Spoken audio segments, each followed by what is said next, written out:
Hello people! Gumawa ako ng sourdough bread kahapon dahil nga today, Valentine's Day. Para meron naman tayong freshly baked kahit pa paano. The same pa rin to na ingredients. 360 grams of warm water. 100 grams ng active sourdough starter. Na-miss ko yung plain kaya wala tayong inclusion. Kung babalikan ko yung mga sourdough bread nung mga nag-umpisa pa lang, masasabi ko talagang meron talagang progress. Kumbaga, much better na ngayon. Minis ko mabuti yung water and yung starter and then nag-add ako ng 520 grams ng all-purpose flour. Then nag-add ako ng 12 grams ng salt. 1 loaf lang yung gagawin natin kaya 520 grams lang ng all-purpose flour. Gamit ang malinis na kamay, minix natin mabuti until magkaroon tayo ng shaggy dough. Make sure lang na wala ng dry at buo-buong flour. Then I leave it for 1 hour. And after 1 hour, I do the stretch and fold method. Watery yung ating dough kaya make sure na basa yung ating kamay para hindi madikit. This is 70% hydration. So it's beginner friendly. After na stretch and fold ay pinarest ko yan ng 30 minutes. Then after 30 minutes I do the coil folding method. Pwede kayong gumamit ng stretch and fold lahat. Pero yung ginawa ko dyan, stretch and fold sa una, and then 30 minutes rest, and then binalikan ko, coil folding yung ginawa ko dyan. It's up to you kung saan kayo mas komportable. Parang feeling ko kasi yung coil folding, yun yung mas madali siyang nag-activate yung gluten. Parang napansin nyo, hindi na siya masyadong sticky sa mga oras na yan. Tapos, rest ulit ng 30 minutes and then ito na yung pangatlong stretch and fold or coil folding na ginawa ko. Sana'y makagawa tayo ng sourdough bread pagka first day ng Ramadan. Gusto ko yun. Iniisip ko nga, nakaplano na yan. Sana nga talaga hindi tayo masyadong busy para masingit natin itong mga to. Then, pinarest ulit natin ng 30 minutes and then after 30 minutes, ginawa natin uli yung ating coil folding. Ito na yung pinaka-last set. Sa mga oras na to, nasa alas 6 na yan ng gabi. Late ko kasing na-mix to, nasa bandang alas 3 na yan ng hapon na naumpisahan ko. Kaya, ayun, medyo late tayong matapos nito. Nasa bandang alas 10. Pasado na tayo ng gabi nakatapos. Dahil after nung last set, ay pinalive ko muna or pinarest ko yan ng 4 hours na hindi siya ginagalaw. And ganito na dapat yung itsura niya. Napansin nyo may bilog dyan. Tinusok ko po yan ng basa na finger ko. And pagkaganyan na yung butas niya ay hindi na siya madaling kumipot ba? Or hindi na siya madaling nag-sealed. It means okay na siya and madali na siyang tanggalin sa bowl and jiggly. Tapos may mga bubbles ka makita sa top. Ibig sabihin okay na yan siya.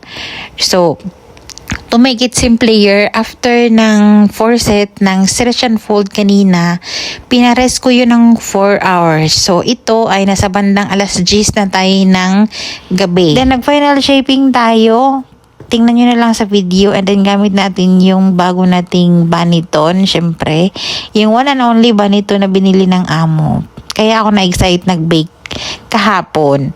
And then, after that, kinabiran at nilagay natin yan sa refrigerator overnight. And then, kinabukasan, so ito na yun kaninang umaga. Excited ako. Pwede naman yan hapon yan ibibake or pag gusto kayo kung anong oras nyong ibibake yan.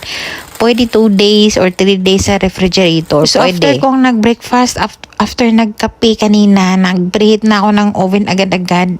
So, yung oven, kailangan talaga pagka mga ganitong ibibake natin, kailangan naka-preheat yan at least mga 30 minutes na naka-preheat yung ating oven.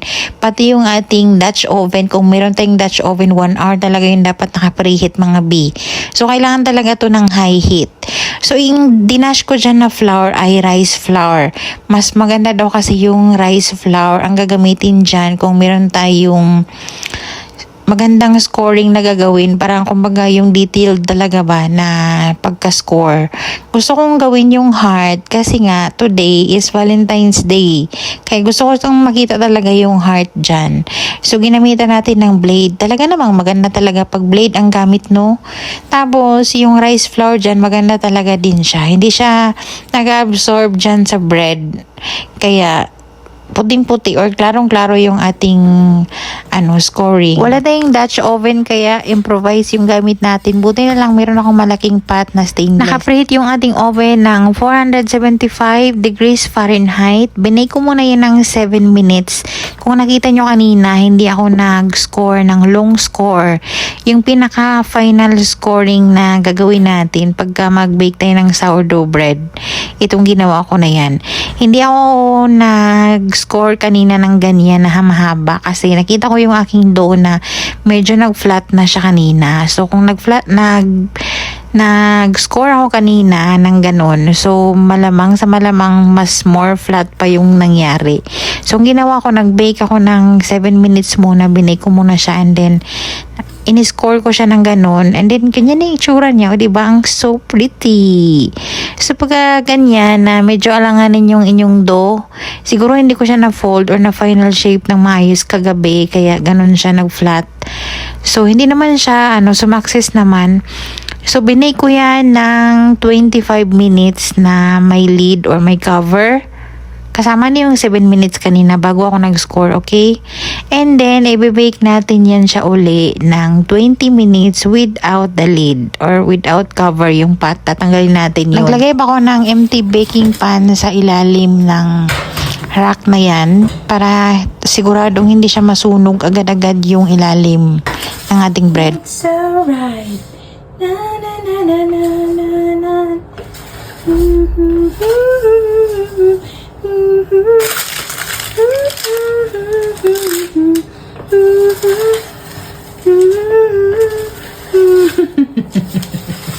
Wala lang. Happy lang tayo.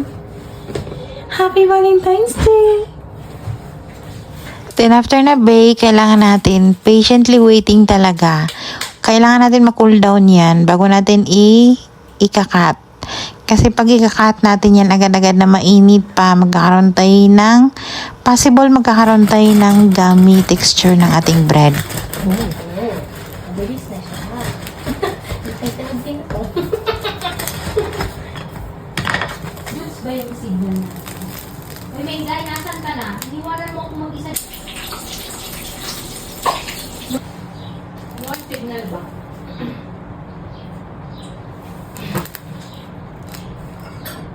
Narinig mo yun? Basa! Uy na jam. Jam tayo dahil Valentine's Day. Woo!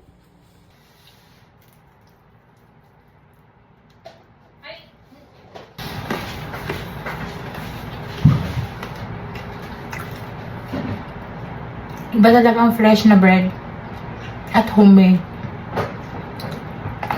Ano, Day? Kaya ka? Uy, di kayo! No?